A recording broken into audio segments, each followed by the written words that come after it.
40 రోజులు పెడుతున్నాం, 20 రోజులు పెడుతున్నాం, మళ్ళీ బయటికి వెళ్ళి 10 రోజులు కూడా సరిపోతుంది. ఇదేం భక్తి?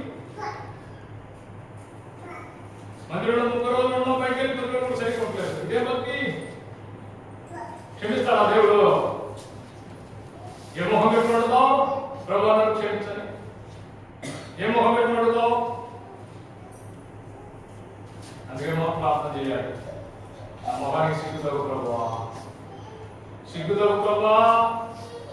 ఎరిగి నిన్ను గాయపరుస్తున్నటువంటి వాడి ప్రభా, ఎరిగి నీకు ఆ దెబ్బలు చాలని ఇంకొక ముందు కూర్చున్నాను ప్రభా. నేను మనం అట్లా చెప్పాలి ప్రభుకి. అట్లా చెప్తే ప్రభుత్వం అర్థమవుతాము. దొంగండి అప్పుడు దొంగ ఇప్పుడు ఏ పూలకి వెళ్దాం, ఒక అయితే దొంగదానికి వెళ్ళి ఉంటాడు. ఆ సొంత పెట్టలే ఉంటాయని చూసుకున్నాను. అంతేగాని ప్రార్థన చేసుకోవడానికి వెళ్దాం, ప్రార్థన చేయడానికి వెళ్దాం.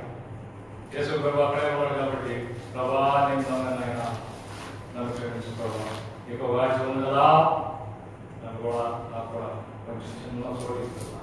ఆ చిన్న చోటు లేకపోతే తప్పకుండా నాకు పోవాలి. నా వల్ల కాదు ప్రభా, ఆ నాకు ఒక్క సహాయం చేయి ప్రభా.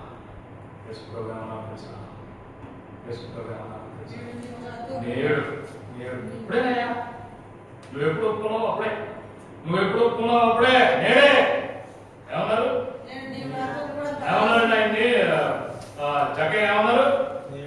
నేడే నీ ఇంటికి రక్షణ వచ్చింది, నేడే నేడే నీ ఇంటికి రక్షణ వచ్చింది. ఇప్పుడే నువ్వు ఒప్పుకున్నావు, ఇప్పుడే వచ్చింది. నువ్వు ఎప్పుడు ఒప్పుకున్నావు హృదయవంతులతో అప్పుడే నీ ఇంటికి రక్షణ వచ్చింది. దొంగ ఒప్పుకున్నాడు. ప్రభు అన్నారు కదా, నేడే నాతో పాటు నేను వెళ్తున్నాగా, నేను వెళ్తా నిన్ను తీసుకెళ్తాను. ప్రార్థన చేసుకున్నాం.